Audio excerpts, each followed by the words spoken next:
Olá pessoal, bom dia a todos, eu sou o professor João e hoje nós vamos falar de cinemática vetorial, está no módulo 9 da frente 1, falando de mecânica. Tá? A ideia de cinemática vetorial é descrever as grandezas, né, como vetores, né? E dentro da cinemática as grandezas vetoriais que nós temos são posição, velocidade e aceleração. O que estabelece a posição como um vetor, né? Um vetor posição nada mais é do que um vetor que vai da origem, né, do ponto de origem, que geralmente a gente adota como origem, a origem, né, dos eixos ou a intersecção dos eixos x, y, z, se for um movimento tridimensional, mas geralmente a nível de ensino médio nós trabalhamos apenas com o movimento em duas dimensões, né? Então, o vetor posição nada mais é do que o vetor que vai da origem dos eixos, né, da origem da posição, até um ponto P qualquer. Né? Então, o vetorzinho R, que é o vetor posição, é o vetor que liga a origem 0 até esse ponto P. Então, está aqui, o vetor R é uma reta, né, um segmento, um vetor que vai de O até o ponto P. Isso é chamado de vetor posição. Né? Se eu tivesse um vetor, um outro ponto aqui, então eu teria um vetorzinho que viesse até esse ponto aqui, então seria um outro vetor posição. Tá? É claro que a ideia de vetores, vetores e escalares são diferentes no sentido, por exemplo, né, quando eu falo de deslocamento, né, se eu tenho um deslocamento escalar, se eu saio de uma posição A, vou até a posição B e volto, né, qual foi a distância percorrida, né? Então foi a distância de A até B duas vezes. Mas qual foi o vetor posição, qual foi o deslocamento? Então, nesse caso, ele é zero, porque eu parti de uma posição, não interessa o caminho que eu fiz, mas eu voltei à mesma posição. Então, eu fui de um vetor tal e voltei até esse mesmo vetor. Então, meu deslocamento, nesse caso, é zero. A figura aqui do lado, ela ilustra bem isso, né? A ideia de deslocamento. Então, por exemplo, ó, se eu estou inicialmente no ponto P1, né, então o meu vetor posição é indicado por R1. E se eu saio de P1 e vou até P2, né, ou seja, eu vou ter um vetor posição R2, né? Escalarmente falando, né, o meu deslocamento compreende toda essa trajetória aqui, né? Então, se eu medir essa trajetória aqui, é o quanto eu me desloquei de forma escalar, tá? Ou isso foi a minha distância percorrida. Agora, vetorialmente, não, né? Eu parti desse ponto e cheguei até esse ponto. Essa distância aqui compreende o meu ΔR, tá? Como é que eu faço o meu ΔR, né? Então, o meu ΔR nada mais é do que a posição final, ou o vetor posição final, menos o vetor posição inicial. Né? Lembrando que quando a gente fala de vetores, né, se eu tenho R2 menos R1, seria como fazer a soma de R2 mais o inverso de R1, que seria como, né, inverter o sentido. Né? Então, o sentido está aqui, esse sentido ele viria para cá, né? Então, eu basicamente saí, aqui seria a origem, né? Eu posso usar a regra do polígono, né? A origem do primeiro até a extremidade do último, isso vai me dar o vetor resultante, né? Então, nesse caso, o deslocamento vetorial, eu posso fazer dessa maneira, lembrando que um vetor menos outro nada mais é do que o primeiro vetor mais o inverso do segundo vetor. Então, deslocamento, né? O vetor deslocamento nada mais é do que a diferença entre os vetores posição R2 e R1. Prosseguindo então, né? A gente tem também, né, dentro da cinemática, a gente tem velocidade, e a velocidade a gente aprendeu lá quando a gente calcula a velocidade escalar como sendo ΔS sobre ΔT, né? Ou seja, a distância percorrida, né, independente do trajeto, né, você vai considerar como se ele fosse linha reta, ou seja, isso é a distância, né? Se eu quero saber a distância, eu passo a medir desse ponto a esse aqui, poderia transformar isso daqui numa linha reta, né? Então eu calculo pela cinemática escalar a velocidade média usando essa regrinha, distância percorrida pelo tempo gasto, né? Ou posição final menos posição inicial pelo tempo final, tempo inicial. Quando eu falo na cinemática vetorial, né? Então eu vou ter que considerar aqui o meu vetorzinho posição, né? Então eu vou pegar o meu vetor posição 1, o meu vetor posição 2, R1, R2, e vou fazer aqui entre eles o meu ΔR, que é o deslocamento, né? Ou o vetor deslocamento. Lembrando que esse vetor ele não se confunde com o deslocamento escalar. Ele só vai se confundir, né, quando eu tenho uma trajetória reta. Quando eu tenho a trajetória reta, ΔS é igual a ΔR, né? Se a trajetória for reta. Se a trajetória tiver alguma curva, aí isso daqui já não funciona, tá? Então, nesse caso, né, quando a trajetória for reta, a velocidade média e a velocidade a velocidade média escalar e a velocidade média vetorial, elas são em módulo iguais, né? Ou seja, terão o mesmo valor. Se a trajetória tiver, por algum motivo, alguma curva, como é ilustrado tanto nessa figura quanto nessa, a distância percorrida, ela necessariamente será maior do que o vetor deslocamento, né? Se a gente olhar aqui, isso daqui ilustra bem isso, né? Se eu sair desse ponto P1 até esse ponto P2 fazendo esse trajeto, né, isso necessariamente será maior do que se eu fizesse esse trajeto em linha reta. Então, o ΔS, que é a distância percorrida escalarmente falando, vai ser maior do que o ΔR, que é o meu vetorzinho posição. E nesse caso, necessariamente, a velocidade média também desenvolvida será maior do que a velocidade vetorial, né? Porque ele vai andar uma distância maior, né? Então a velocidade ela é diretamente proporcional à distância, ok? Bom,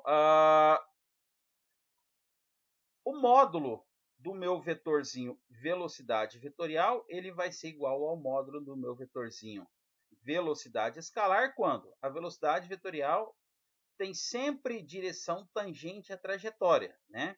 Então, a velocidade vetorial tem o mesmo sentido do movimento do corpo. Então, quando o objeto está fazendo aqui, ó, né, uma trajetória curvilínea, né? Então, nesse ponto aqui, ó, a minha velocidade, né, vetorial, ela vai ser sempre tangente à trajetória. E nesse ponto aqui, quando eu penso em termos de velocidade instantânea, que a gente estava falando de velocidade média, a velocidade instantânea ela vai ter sempre o mesmo módulo da velocidade escalar, tá? Isso se aplicando apenas, tá? Quando eu tenho isso daqui, a situação em que eu tenho velocidade instantânea. Elas serão em módulo iguais, tá? Bom, da mesma forma, eu tenho também a aceleração que é escalar, que eu calculo como? A aceleração média é o ΔV sobre o ΔT. E a aceleração cinemática vetorial, aí sim eu vou ter que levar em consideração as velocidades vetoriais, tá?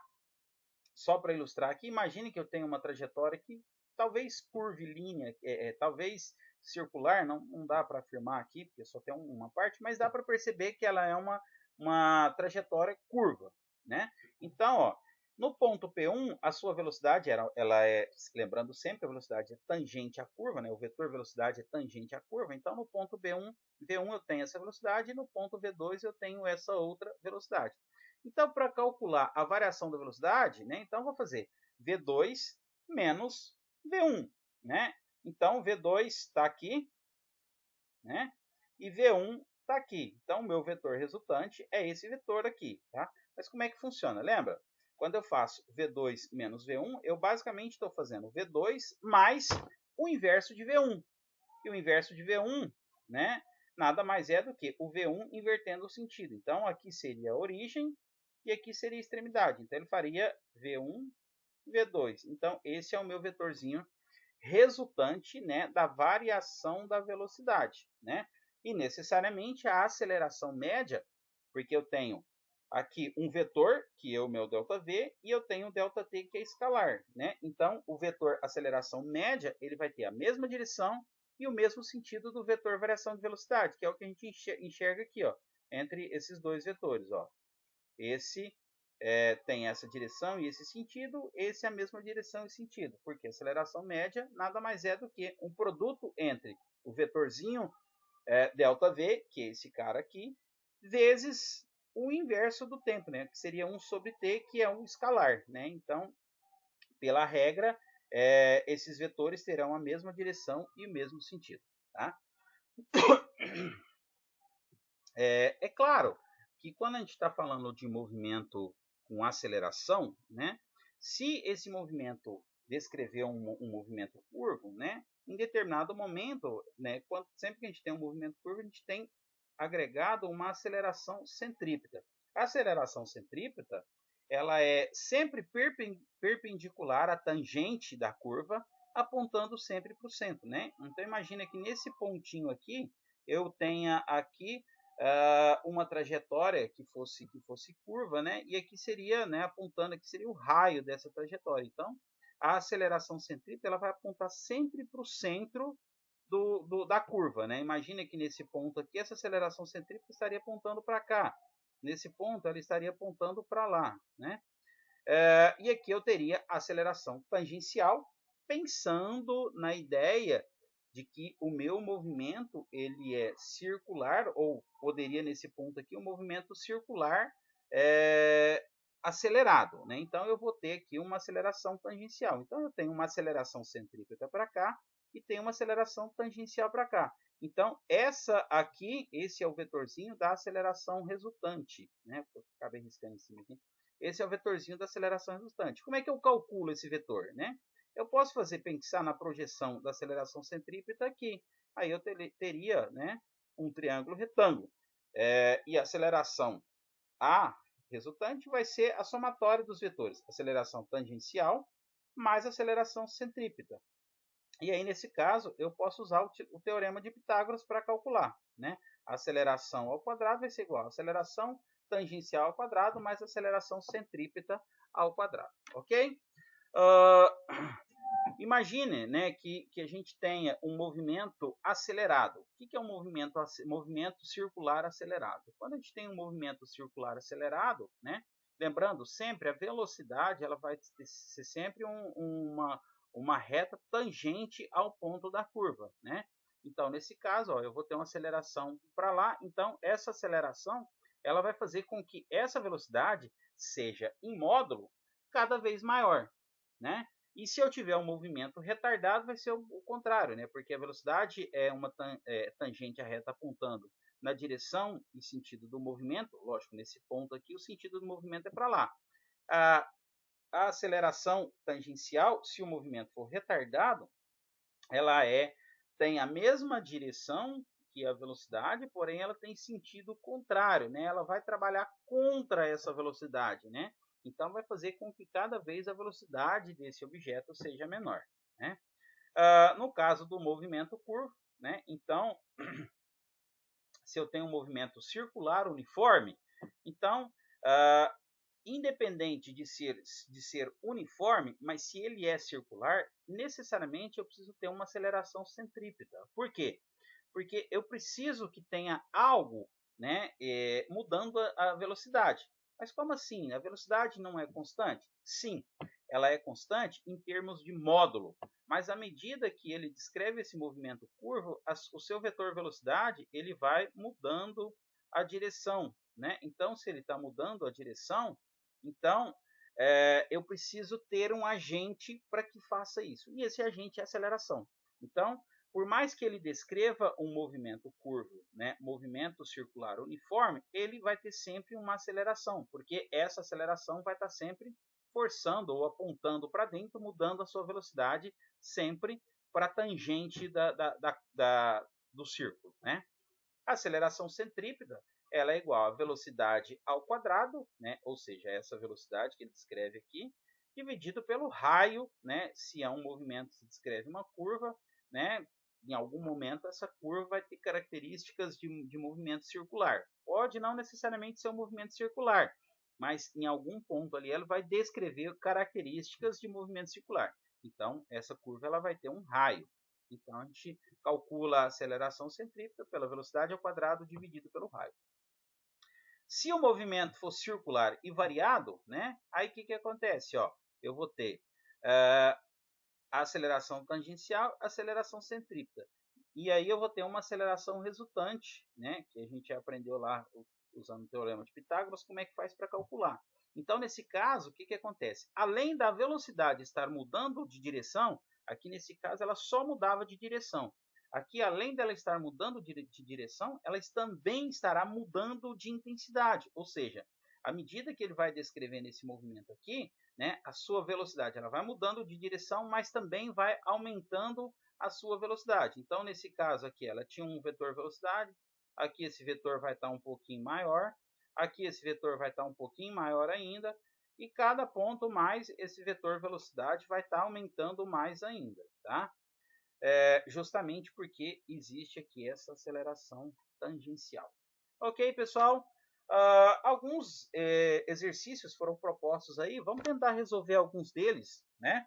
O primeiro deles diz o seguinte: existem cidades no mundo cujo traçado visto de cima se assemelha a um tabuleiro de xadrez.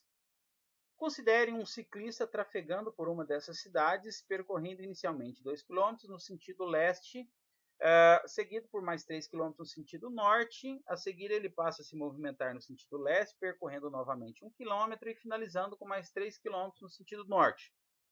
Todo esse percurso é realizado em 18 minutos. A relação percentual entre o módulo da velocidade vetorial média desenvolvida pelo ciclista e a respectiva velocidade escalar média ter sido mais próxima de... Bom, vamos analisar o seguinte, né? Primeiro, eu vou estabelecer aqui algumas coordenadas, né? Só para nós usarmos como referência, né? Horizontal, a gente tem oeste e leste, e vertical, sul e norte. E aí o exercício diz o seguinte, que ele começa o seu movimento andando 2 km no sentido leste. Então, tá aí, a setinha no sentido leste. Depois, ele anda 3 km no sentido norte. Norte é para cima. Então, tá aqui, 3 km no sentido norte. Depois, ele anda mais 3 km no sentido... Desculpe, mais 1 km no sentido leste. E depois finaliza o movimento andando mais 3 km no sentido norte, né? Então, 2 em leste, 3 em norte, 1 em leste e 3 em norte, né? Ou seja, ele descreveu da origem até ao ponto final, ele descreveu um deslocamento vetorial que eu vou chamar de Dzinho, né? Se nós olharmos aqui, ó, na direção leste, ele andou 2 metros mais 1 metro, ou seja, ele andou 3 metros. Na direção norte foram 3 metros mais 3 metros, isso dá um total de 6 metros, né? Então, o deslocamento dele, desse ponto até esse ponto, foram 3 metros em leste e 6 metros em norte. A gente percebe aqui que a gente tem um triângulo retângulo, né? E dessas informações eu quero encontrar a minha hipotenusa, né? Então, eu vou usar lá o teorema de Pitágoras. D ao quadrado vai ser igual 3 ao quadrado mais 6 ao quadrado. Lembrando que essas distâncias estão em quilômetro, então aparece aqui quilômetro ao quadrado. Fazendo a solução, 3 ao quadrado, 9, 6 ao quadrado, 36, o que dá 45, né? Extraindo, na verdade, ele deu ali a raiz de 45, que é aproximadamente 6,7. A gente vai usar isso já já. Então é o seguinte, para calcular a velocidade vetorial média, eu já tenho o deslocamento vetorial médio e tenho aqui também o tempo, né? Então já consigo calcular. Mas eu preciso também da velocidade escalar média.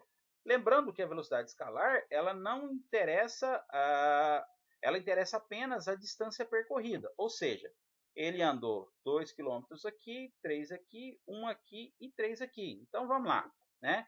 Então a distância percorrida foram 2 km mais 3 km mais 1 km mais 3 km, o que dá um total de 9 quilômetros, né? Então, a gente pensando aí que o deslocamento escalar dele foi maior do que o deslocamento vetorial, né? Isso é previsto, né?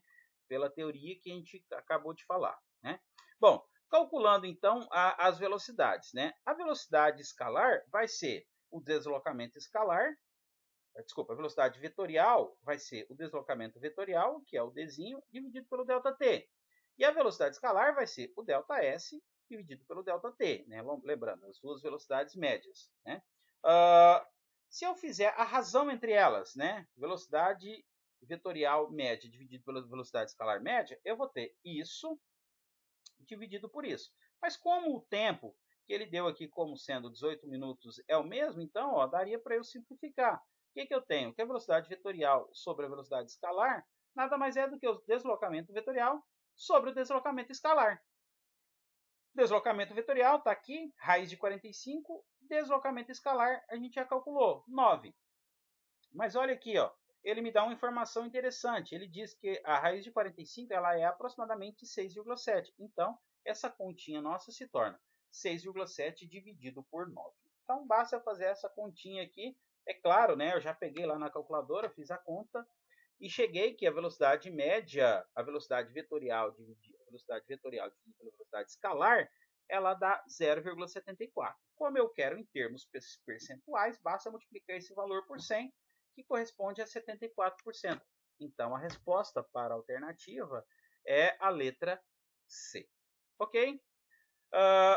Mais um exercício. Olha o seguinte, o exercício diz o seguinte: a respeito da velocidade escalar v e da velocidade vetorial v, relativas ao movimento de uma partícula, considere as proposições a seguir.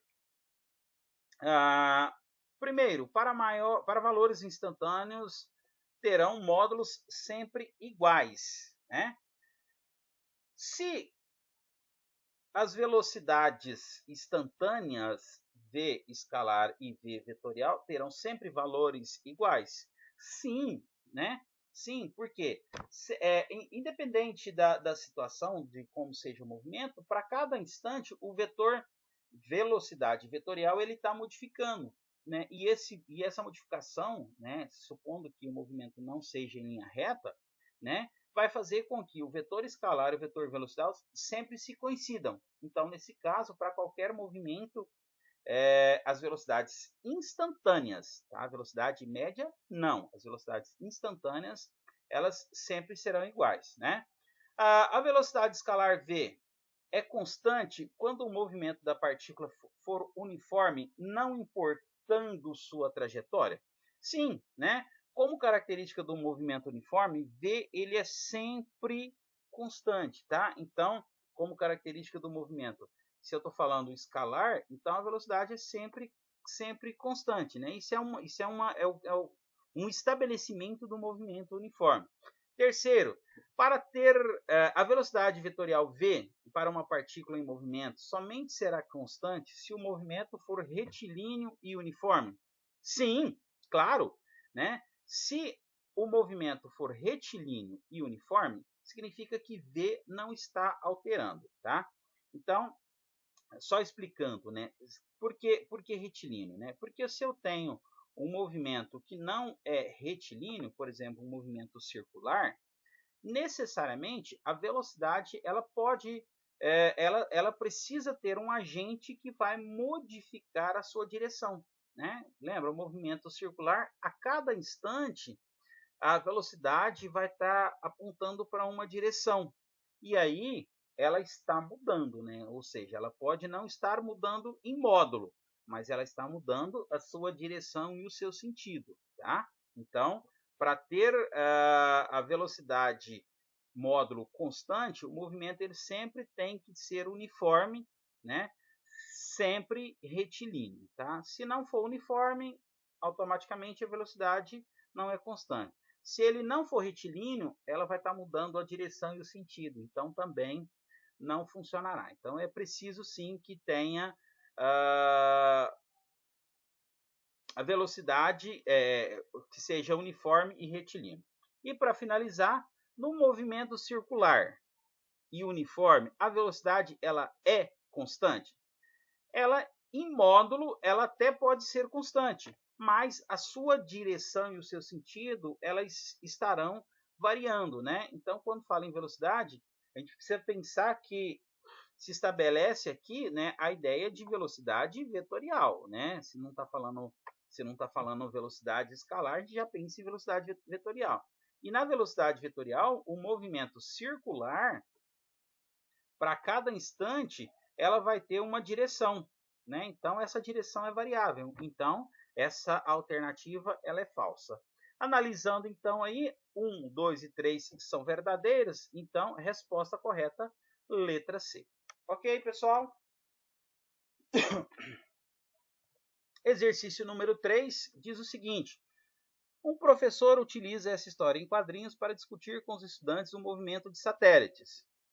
Nesse sentido, pede a eles que analisem o movimento do coelhinho considerando o módulo da sua velocidade constante. Desprezando-se a existência de forças dissipativas, o vetor aceleração tangencial do coelhinho no terceiro quadrinho é... Bom, o que acontece aqui no quadrinho? Vamos tentar entender a ideia do quadrinho aqui, né? A Mônica arremessa o coelho, né, em direção à Cebolinha. Só que esse coelho passa e não atinge o Cebolinha, né? E ele festeja com isso. Só que depois de um instante, a gente percebe aqui, ó, teoricamente, o coelhinho ele está fazendo, né, um movimento orbital aqui em torno da Terra, e aí ele volta e atinge o Cebolinha. Isso daqui é um movimento orbital característico dos satélites, né? É possível calcular uma velocidade quando a gente estiver estudando gravitação, a gente vai falar sobre isso. É possível calcular uma velocidade que é chamada de velocidade de escape. A partir dessa, né, tenta imaginar o seguinte, né, o objeto ele vai escapar, né? Tenta imaginar aqui nesse pontinho aqui, ó, na figurinha em preto aqui, né? Se você estiver aqui sobre esse ponto e arremessar um objeto, a tendência é que pela força gravitacional ele caia à frente. Se você arremessar ele com mais força, né, ou seja, ele vai ser arremessado com maior velocidade, então ele vai atingir e vai cair um ponto mais à frente. Se você arremessá-lo com uma velocidade tamanha, que aí à medida que ele vai, que a força gravitacional, que é a força centrípeta, né? Então vai ter a força gravitacional e essa força gravitacional equivale à força centrípeta, né? Então à medida que ele vai sendo arremessado, lógico, eu não terei aqui forças dissipativas, eu vou ter sempre uma força puxando ele para o centro, então ele vai descrever um movimento circular uniforme, né? Só que para que isso aconteça, o objeto precisa ser arremessado com velocidade tamanha, que é chamada de velocidade de escape, né? Se eu arremessar com velocidade baixa, ele cai aqui pertinho. Velocidade maior, mais à frente. Então, quanto maior a velocidade, ele vai atingir essa velocidade que é chamada de velocidade de escape. Então, ele vai sempre ter um vetor velocidade constante, mas como ele tem uma força centrípeta, que no caso é a força gravitacional, puxando ele para o centro, então ele vai descrever um movimento circular uniforme. Essa é a ideia que é proposta nas tirinhas aqui do Cebolinha e da Mônica, tá? Bom, desprezando a existência de força dissipativa, o vetor aceleração tangencial do coelhinho no terceiro quadrinho, ele é... Bom, para que isso aconteça, né, o coelhinho ele vai descrever um movimento circular uniforme. Se ele vai descrever um movimento circular uniforme, eu terei apenas a aceleração centrípeta. Eu não terei aceleração tangencial, porque se ele tiver aceleração tangencial, ele vai escapar dessa órbita aqui, né? Então ele vai ser acelerado cada vez mais rápido, né? Então, se ele tivesse, por exemplo, aceleração tangencial, né? De tal maneira que, num determinado momento, né, essa aceleração, né, iria puxar ele para fora da órbita, né? Então, nesse caso, para que ele descreva esse movimento de circular uniforme aqui, né, isso só é possível se ele tiver apenas a aceleração centrípeta e não tiver aceleração tangencial. Então, nesse caso, a aceleração tangencial ela necessariamente precisa ser nula. Então, resposta alternativa A. Ok? Exercício 4. Um motociclista entra em uma curva circular com velocidade escalar v, cujo módulo aumenta a uma taxa constante. Esse exercício ele já é exatamente o contrário do exemplo anterior, tá? Então, se ele está descrevendo esse movimento circular com um aumento da velocidade, então significa então que ele vai ter uma aceleração tangencial. Então, ele tem tanto a aceleração centrípeta quanto uma aceleração tangencial. Então, vamos lá. Qual das alternativas abaixo pode expressar os vetores velocidade e aceleração da moto no ponto P? Tá? Então, vamos lá. Vamos partir para a resolução. Olha aqui. Já coloquei a resposta, né? O vetor velocidade V tem a direção tangente à trajetória e o mesmo sentido do movimento. Segundo, sendo um movimento acelerado, né, que é o que ele define aqui, né, significa o quê? Que a velocidade aumenta e a aceleração tangencial tem o mesmo sentido de V. E terceiro, sendo a trajetória curva, existe uma aceleração centrípeta apontando do ponto P para o ponto C. E a aceleração vetorial é a soma vetorial das acelerações tangencial e centrípeta. Vamos olhar isso daqui na prática, como é que funciona, né? Então, ele está aqui no ponto P. Se é um movimento circular, ele descreve uma aceleração centrípeta. Aqui, a nossa aceleração centrípeta. Então, ela vai estar apontando aqui para o centro do movimento, tal qual aparece aqui.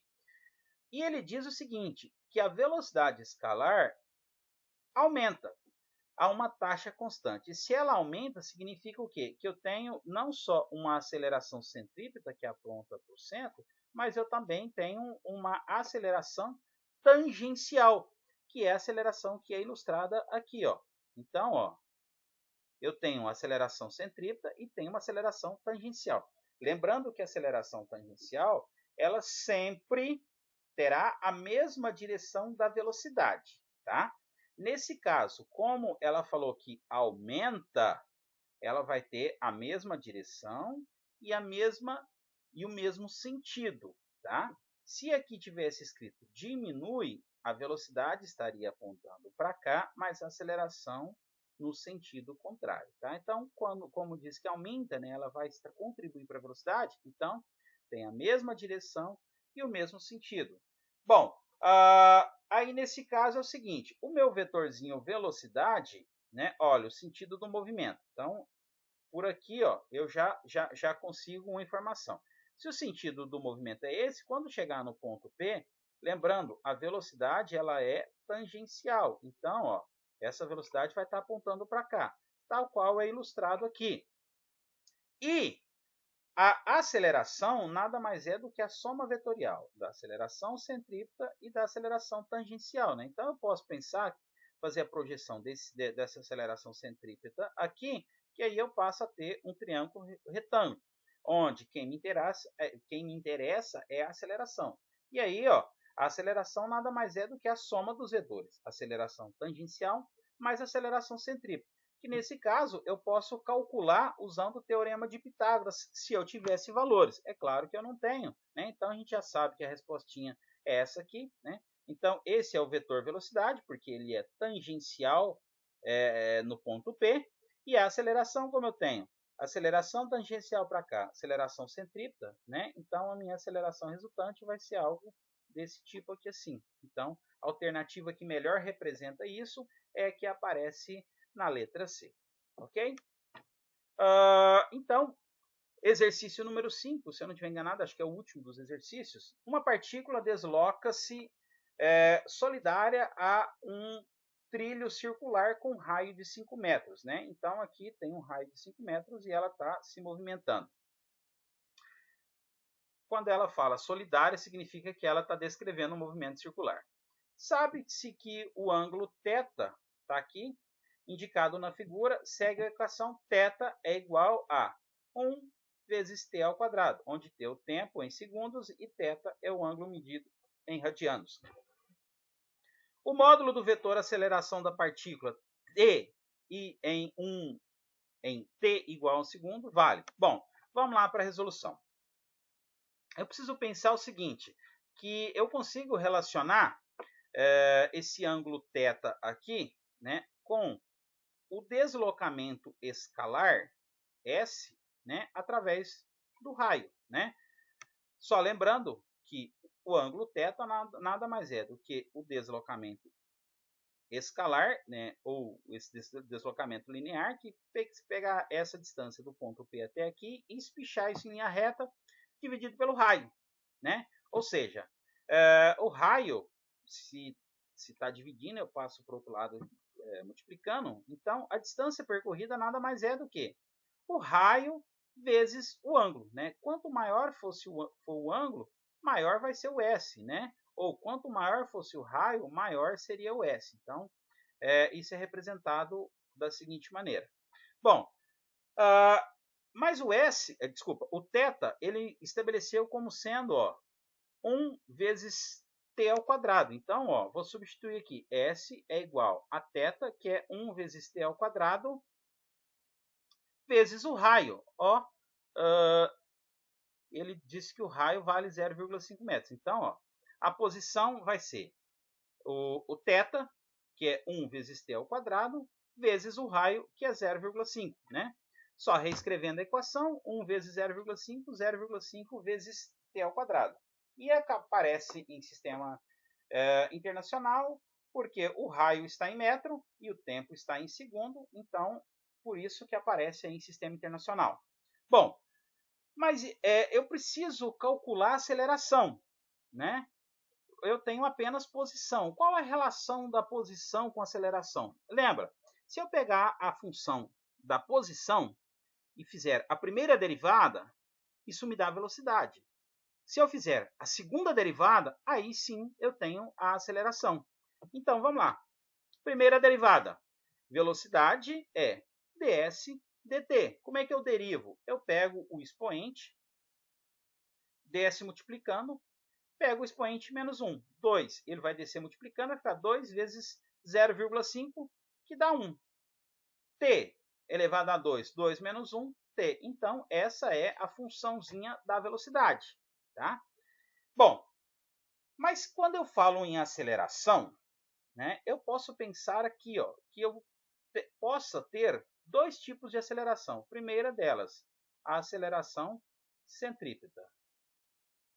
E a segunda dela, a aceleração tangencial, tá? Esse aqui é um P. Então eu vou ter aceleração, eu posso ter, né, aceleração centrípeta e aceleração tangencial. E necessariamente a minha aceleração A vai ser a resultante entre as duas, né? Então aqui a gente está calculando a aceleração, né? Eu posso usar aqui para calcular tanto a aceleração centrípeta quanto a aceleração tangencial, né? Eu calculei a velocidade. Lembrando, para calcular a aceleração tangencial, como é que eu faço? Eu pego a velocidade e faço a derivada da velocidade, né? Como é que seria? A aceleração tangencial vai ser a primeira derivada da velocidade em relação ao tempo. Como é que eu derivo? Pego o termo que está aqui, ó, expoente ds multiplicando. Como não aparece nada, eu sei que ele vale 1. Então vai ficar 1 vezes 1, 1. T vai ficar 1 menos 1, que dá 0. T elevado a 0, 1. Então, a aceleração tangencial, que no caso é essa daqui, ela vale 1. Mas eu preciso calcular também a aceleração centrípeta. E aí, como é que eu faço para calcular a aceleração centrípeta? Para calcular a aceleração centrípeta, lembra? É v ao quadrado sobre r. Mas eu tenho velocidade? Opa, ela está aqui, ó. 1 vezes t. Ele me deu tempo. Sobre r, eu tenho r também. Então, dá para calcular a aceleração centrípeta. A aceleração centrípeta é v ao quadrado sobre r. V ao quadrado. Lembrando, velocidade é 1. O tempo também 1. Então, vai ficar 1 vezes 1, que dá 1 elevado ao quadrado, dá 1 também. Dividido por R. Quanto vale o raio? 0,5. Então, vai ficar 1 dividido por 0,5, que dá 2. Então, eu já tenho a aceleração tangencial, que vale 1, e tenho a aceleração centrípeta. E esse cara aqui, ó, então, ele vale 2,0. Agora sim, eu vou calcular a aceleração resultante, né? que é a somatória vetorial da aceleração tangencial e da aceleração centrípeta, né? Então, vamos lá, ó. Tá aqui, ó, que tá bem melhor do que isso daqui, né? Rabiscar isso aqui ficou muito feio. Então, a aceleração centrípeta tá aqui, ó, ela vale 2. E a aceleração tangencial tá aqui, ó, ela vale 1. Como é que eu faço para calcular? Aí vamos lá. Teorema de Pitágoras, né? A ao quadrado vai ser igual a tangencial ao quadrado mais a centrípeta ao quadrado, né? A ao quadrado, né? Então vai ficar 1 elevado ao quadrado, 1, 2 elevado ao quadrado, 4, extraindo a aceleração, então 1 mais 4, 5, faço raiz quadrada, né? Então a aceleração vai ser 5 metros por segundo ao quadrado. Então, essa é a resposta do exercício. Tem alternativa? Ah, tem. Letra D.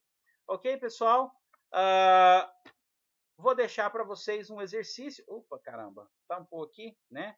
Mas eu vou colocar no PDF lá para vocês e diminuir aqui, porque tá pedindo para... A figura tá tampando o texto aqui, tá?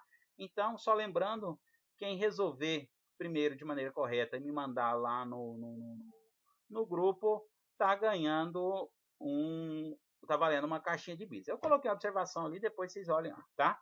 Beleza, pessoal? Um abraço, obrigado, tchau.